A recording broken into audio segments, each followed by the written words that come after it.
Sergeant David Reeves has been a soldier for 12 years, and he has learned through extensive field experience that the equipment that keeps you alive matters more than the equipment that looks impressive. A lesson that's particularly relevant when you're preparing to attend a formal military reception at the Thessari Imperial Palace, wearing combat armor that's functional, but shows every year of hard use it's endured. The reception is honoring Allied forces who participated in recent joint operations. The series of border security missions and counterinsurgency actions that human and Thessari military forces conducted together over the past 18 months. It's diplomatic event as much as military recognition, formal acknowledgement of alliance cooperation, ceremonial display of partnership. The kind of occasion where appearance and protocol matter as much as actual military capability. David is attending as part of the human military delegation, one of several enlisted soldiers invited to represent human contribution to the operations being honored. The invitation specified formal military attire, which for humans typically means dress uniform for ceremonial occasions or combat armor for events emphasizing operational service. David chose to wear his actual combat armor, the field equipment he used during the operations being honored, not ceremonial dress gear that would look more impressive, but that would represent appearance rather than substance. The choice was deliberate. The reception is honoring actual military service, actual operations, actual contribution to alliance security. Wearing the equipment that he actually used during those operations, even though that equipment shows its history clearly, felt more honest than wearing pristine ceremonial gear that had never seen field deployment. But honest doesn't mean impressive. And David is aware, as he joins the human delegation at the palace entrance, that his armor stands out in ways that aren't entirely flattering compared to the ceremonial military regalia that most attendees are displaying. His armor is functional, maintains full protective capability, passes all safety certifications, but it also shows 12 years of field use in ways that careful maintenance can't completely hide. The chest plate has 3 visible patches where damage was repaired rather than the entire plate being replaced. Field expedient repairs conducted during operations when proper replacement parts weren't available. The seals at the joints are from an older model system, 2 generations behind current technology, but still functioning perfectly. Never replaced because functionality mattered more than having the latest equipment. The surface shows wear patterns from sustained use, scratches from moving through rough terrain, discoloration from exposure to various environmental conditions, the general weathering that combat equipment accumulates when it's actually used for its intended purpose, rather than maintained primarily for appearance. Other human soldiers in the delegation are wearing newer armor or ceremonial variants that present better visual impression. The Thessari military personnel at the reception wear elaborate formal regalia that combines functional armor elements with ceremonial decoration. Equipment designed specifically to look impressive at exactly these kinds of diplomatic functions. David's armor looks like exactly what it is: working equipment that's been maintained for function rather than for appearance, showing honest evidence of the operations it's been used for rather than presenting pristine surface that suggests it's never actually been tested. The reception proceeds through standard diplomatic protocol. Formal introductions in the Grand Hall, human delegation presented to Thessari imperial officials, acknowledgements exchanged, the careful choreography that alliance diplomatic functions require. Display areas where various military equipment and regalia from allied species are exhibited. Weapons, armor systems, the technological and traditional items that different species bring to alliance military cooperation. Ceremonial presentations honoring specific units and individuals who distinguished themselves during recent operations. Formal remarks from senior military commanders on both sides about the value of alliance cooperation and the success of joint operations. David participates in the protocols as required, standing in formation during presentations, responding to formal acknowledgments, representing human military service with the dignity that the occasion demands. But he's also aware of the attention his armor draws, not admiring attention, but the kind of notice that comes from standing out in ways that don't match the formal context's expectations. Several Thessari courtiers study his armor with expressions that David can't fully interpret, but that seem to carry judgment. Some human diplomatic personnel show subtle discomfort, recognition that David's practical field equipment looks less impressive than it ideally should in this formal palace setting. Captain Elena Vasquez, the human liaison officer coordinating the delegation's participation, approaches David during a brief interval between formal program elements. Her voice is quiet, meant only for him. "Sergeant, I appreciate that you chose to wear your actual field equipment. It's honest representation of your service. But I want you to be aware that the Thessari court culture places significant emphasis on visual presentation. Your armor's condition might be interpreted as disrespect toward the formal occasion, rather than as authentic representation of field service." "Understood, Captain," David replies. "Should I withdraw from the reception?" "No," Elena says. "You're here representing human military contribution. That contribution is real regardless of how your equipment looks. I just wanted you to be prepared in case anyone comments on the armor's condition."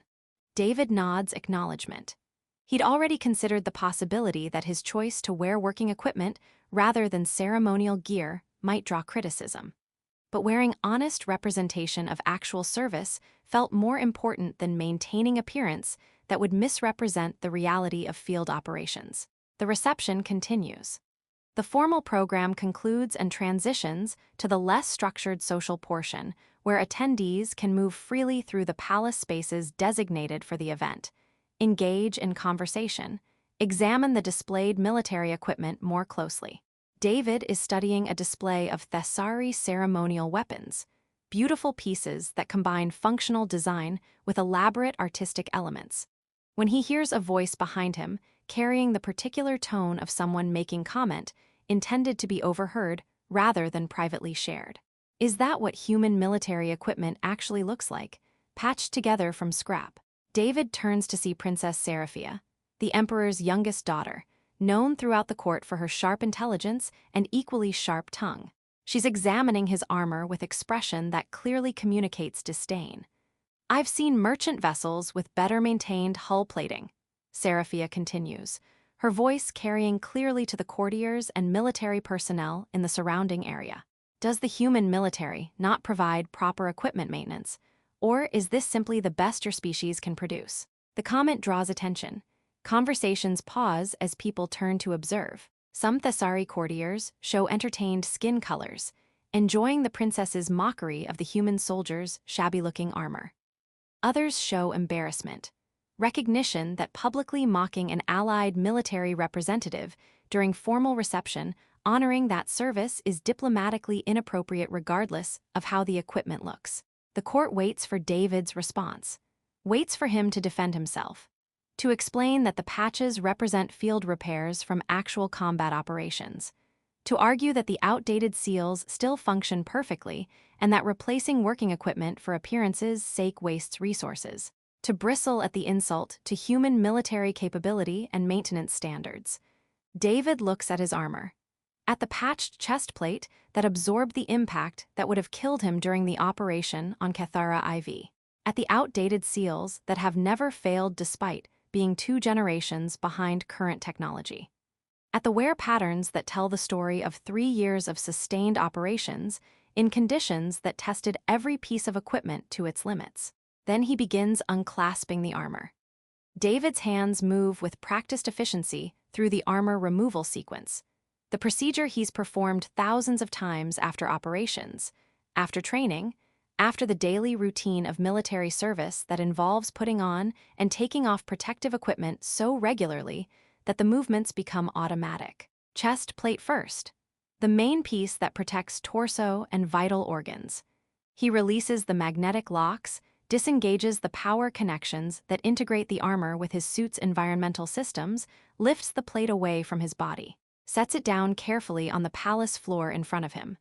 Not thrown, not discarded with anger, just removed with the same careful attention he always gives the equipment that's kept him alive through 12 years of military service. The court watches in confused silence, This isn't the response anyone expected. Defending the armor's condition, that would make sense. Arguing about functionality versus appearance, that would be comprehensible. Even angry departure from the reception, that would be understandable reaction to public mockery. But systematically removing the armor piece by piece, that's something no one anticipated. Shoulder guards next. Right side, then left. The pieces that protect shoulders and upper arms while maintaining mobility for combat actions. David unclasps them, removes them, sets them down beside the chest plate. Arm sections. The protective sleeves that cover forearms and integrate with the glove systems. Each piece removed methodically, placed carefully on the growing collection of armor components on the floor. Princess Seraphia watches with expression that has shifted from entertained mockery to uncertain processing. She made cutting comment about the armor's shabby appearance, expecting defensive response or embarrassed retreat. Instead, the human soldier is calmly, deliberately removing the armor she mocked and setting it aside. The courtiers who showed entertained skin colors when Seraphia delivered her insult now show confused purple, the shade that indicates processing something unexpected without clear framework for interpretation. The military personnel, both Thessari and human, watch with more complex responses. Some showing concern about what David is doing and whether it will create diplomatic incident. Others showing dawning recognition that whatever is happening, it's not the submission or embarrassment that public mockery typically produces. Leg protection. The pieces that shield thighs, knees, shins. David removes each component with the same careful attention. His movements are unhurried, not performative, not making show of the removal. Just executing the practical task of taking off armor with the efficiency that years of practice have ingrained. Back plate, the protection that covers spine and kidney area, requires slightly more awkward positioning to unclasp from behind, but David manages it smoothly. Adds it to the collection on the floor. The armor that Princess Seraphia mocked, the patched, outdated, well-worn equipment that she dismissed as scrap, now sits disassembled on the palace floor. Each piece carefully placed. Each component removed with the respect that David has always shown the equipment that's performed its life-saving function reliably despite its shabby appearance. David stands in his standard duty uniform now.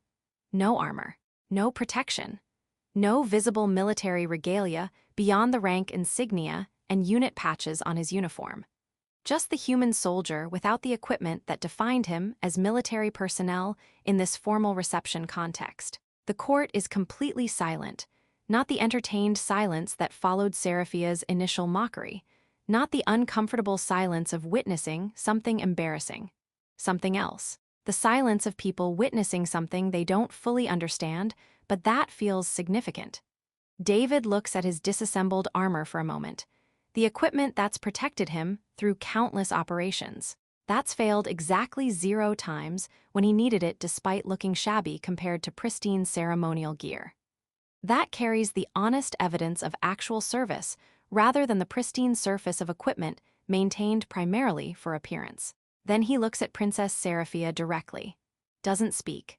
Doesn't explain what he's doing or why. Doesn't defend the armor she mocked or justify its condition.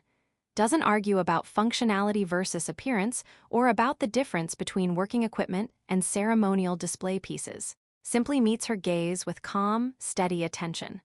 His expression shows neither anger nor embarrassment, just quiet dignity, the self-possession of someone who knows his worth and doesn't need to defend it against mockery. The eye contact lasts approximately 3 seconds, long enough to communicate that he's fully aware of what she said and that he's making deliberate choice about how to respond. Short enough that it doesn't become confrontational staring or challenge to her authority. Then David turns and walks away.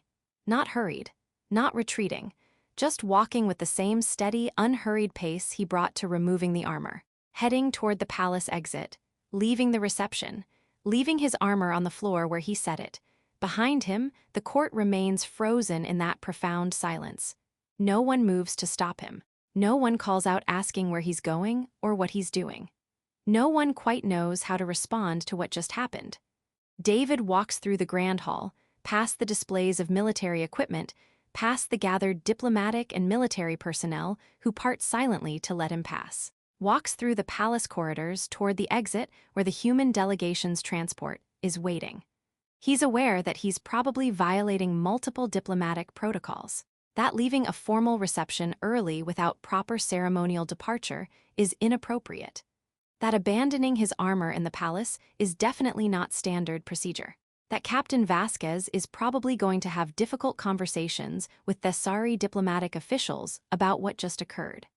But he's also aware that responding to Princess Seraphia's mockery, defending his armor, arguing about its functionality, explaining the patches and repairs, would have suggested that her opinion mattered enough to require defense, would have communicated that her judgment of his equipment had power over how he felt about himself and his service, would have given her mockery weight by treating it as something that needed to be answered.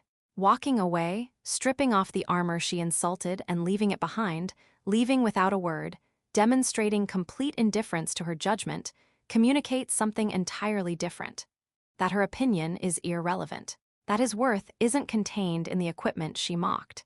That he doesn't need to defend himself against someone whose understanding of military service appears limited to evaluating surface appearance.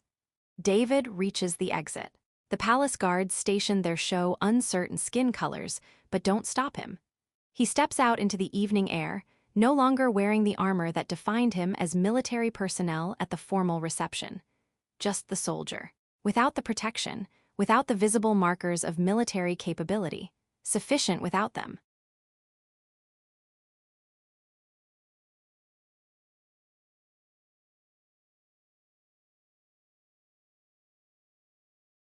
Inside the palace, the silence following David's departure extends for approximately 15 seconds before anyone moves or speaks. Commander Vethros, a senior Thessari military officer who fought alongside human forces during several of the operations being honored tonight, is the first to break the silence. He approaches the disassembled armor that David left on the floor, studies it with the attention of someone who understands what the patches and wear patterns actually represent. Then he turns to Princess Seraphia. His skin shows colors that the court recognizes as controlled displeasure, not quite anger, but definitely not approval. His voice carries the authority of senior military rank addressing imperial family member with necessary respect, but without the deference that might prevent him from speaking honestly. Your Highness, I need to explain something about what just occurred, because I believe you may not fully understand what Sergeant Reeves communicated through his actions.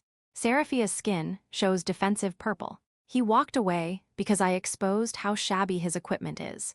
He couldn't defend the poor maintenance standards that... No, Your Highness, Vethros interrupts, his voice firm. That is not what happened. And if that's your interpretation, then you've missed something crucial about Thessari warrior tradition that you should understand before you continue making assumptions. The court's attention focuses on Vethros. Interrupting an imperial princess is significant breach of protocol. Doing so to correct her understanding suggests whatever he's about to explain is important enough to justify that breach. In Thessari warrior culture, Vethros continues, abandoning one's armor is not retreat. It is not admission of shame or defeat. It is specific statement, a declaration that what remains when the armor is removed is sufficient without the protection. He gestures to David's disassembled armor.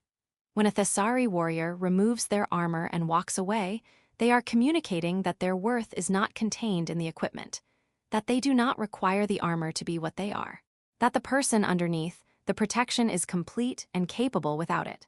Sergeant Reeves didn't walk away because your mockery shamed him, Vethros says. He walked away because responding to your mockery would have given it weight it doesn't deserve, would have suggested that your opinion of his equipment mattered enough to require defense. He demonstrated something that warriors spend lifetimes learning, that dignity doesn't always answer insults. That self-worth doesn't need to defend itself against judgment from those who don't understand what they're evaluating. Seraphia's skin shifts through uncertain colors, but the armor is shabby, the patches are visible, the equipment is outdated. Those are objective observations, not. Let me tell you what those patches represent, Your Highness, Vethros says, kneeling beside the chest plate.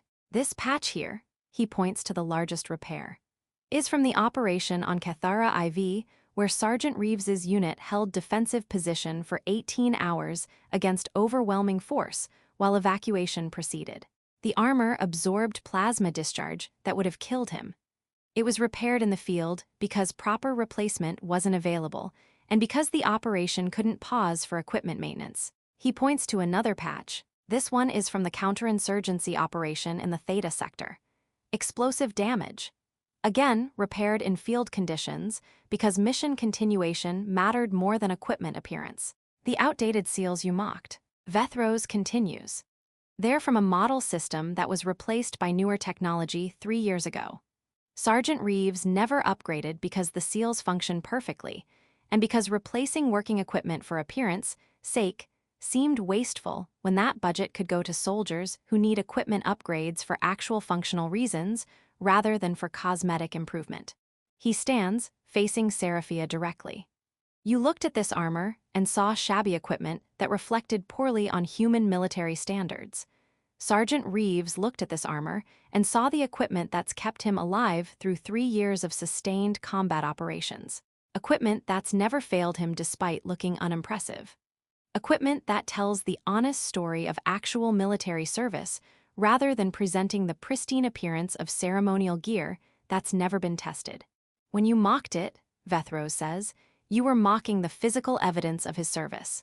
The scars that the equipment carries from protecting him. The honest where that comes from equipment being used for its actual purpose rather than being maintained primarily for display. And his response, Vethros continues, was to demonstrate that your mockery is irrelevant. That his worth, his capability, his dignity, his value as soldier isn't contained in the armor you insulted. That he doesn't need to defend equipment that's performed its life-saving function reliably regardless of how it looks. That he is sufficient without the protection, and therefore your judgment of the protection is meaningless. The court processes this in silence. Several military officers, both Thesari and human, show skin colors or expressions indicating agreement with Vethros's interpretation. Several courtiers show embarrassed recognition that what they interpreted as humiliating retreat was actually something more profound. Captain Alina Vasquez, who had been standing frozen since David's departure, speaks for the first time. Commander Vethros is correct. In human military culture, we have similar concept, the understanding that equipment is tool, not identity. That soldier's worth comes from their capability and character, not from how impressive their gear looks. Sergeant Reeves walked away because defending his armor would have suggested Princess Seraphia's opinion carried weight that it doesn't. His silence communicated more effectively than any argument could have, that he knows his worth and doesn't require validation from those who judge based on surface appearance. Lord Kethros, a senior court advisor, speaks carefully. Princess Seraphia, Commander Vethros, and Captain Vasquez are offering important context about what occurred. The sergeant's departure, which might appear to be shameful retreat, was actually demonstration of earned confidence. He showed that he doesn't need to answer mockery, because his self-worth is secure regardless of others' judgments. Seraphia's skin shows colors that suggest uncomfortable processing, but he left his armor, on the floor, in the Imperial Palace. That's the statement, Vethros says. The armor you mocked is so irrelevant to his actual worth that he can abandon it without concern. He demonstrated that what remains, the soldier without the protection, is sufficient. That's profound confidence, Your Highness. That's dignity that doesn't require defending itself. He pauses. And I suspect he also demonstrated something else, that walking away at the right moment can be more unsettling than standing to fight. Your mockery was designed to provoke defensive response or embarrassed retreat. He gave you neither. He gave you silence and departure that communicated complete indifference to your judgment. That's more destabilizing than any argument would have been, because it denies you the reaction you were seeking. The court remains quiet, processing the implications of what Vethros has explained. The shabby armor sitting on the palace floor, no longer evidence of poor maintenance standards, but physical record of actual service. The human soldier's departure, no longer shameful retreat but demonstration of dignity that doesn't answer insults. Princess Seraphia stands very still. her skin cycling through colors that suggest she's reassessing what occurred and recognizing that her clever mockery produced outcome she didn't anticipate or desire. Commander Vethros gestures to two junior officers. Please collect Sergeant Reeves's armor and ensure it's returned to him with appropriate care. It's earned that respect regardless of how it looks. The officers carefully gather the armor components, handling them with the attention that Vethros's words have reframed as appropriate for equipment that carries honest evidence of military service. David is sitting in the human delegation's transport when Captain Vasquez finds him approximately 20 minutes after he left the reception. She enters the transport and settles into the seat across from him. Her expression is complex, not quite anger, not quite approval, something that combines both with other emotions David can't fully identify. Sergeant, that was either the most dignified or the most diplomatically problematic thing I've witnessed at a formal reception, Elena says. I'm still processing which. Probably both, Captain, David acknowledges. I apologize for creating diplomatic complications. I should have. You should have what? Elena interrupts. Stood there while an imperial princess publicly mocked your equipment in front of the entire court. Defended armor that doesn't need defending. Explained yourself to someone who was enjoying making you uncomfortable. She pauses. What you did was demonstrate something important. You showed that human dignity doesn't require answering every insult. That our worth isn't subject to validation by those who judge based on surface appearance. That walking away can be more powerful than engaging with mockery. Commander Vethros explained what your actions meant in Thessari warrior culture. Elena continues. That abandoning armor is statement that what remains is sufficient without protection. That your departure communicated earned confidence rather than shame. The court is reassessing what occurred.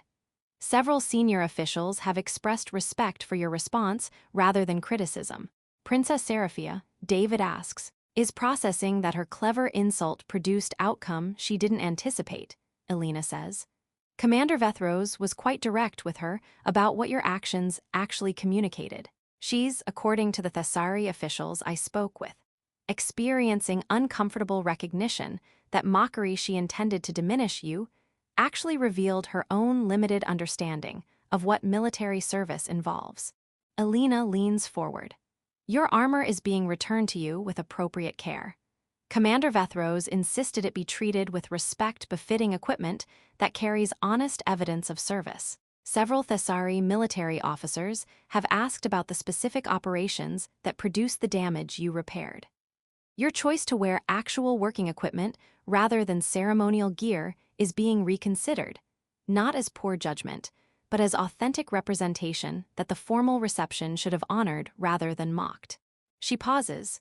I need to ask, when you started removing the armor, did you know what statement you were making?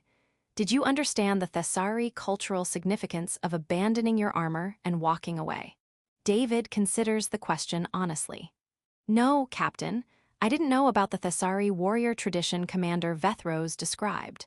I just knew that defending my armor would give Princess Seraphia's mockery weight it didn't deserve. That explaining the patches and repairs would suggest her opinion mattered enough to require justification. Walking away felt like the right response because it denied her the reaction she was seeking. So you made profound cultural statement without knowing you were making it, Elena observes. You demonstrated Thessari warrior principle through instinct rather than through understanding their traditions. That's actually more impressive than if you'd known what you were doing. You arrived at the same conclusion their warrior culture reaches through entirely different path. She stands. The reception is concluding. The delegation will return shortly.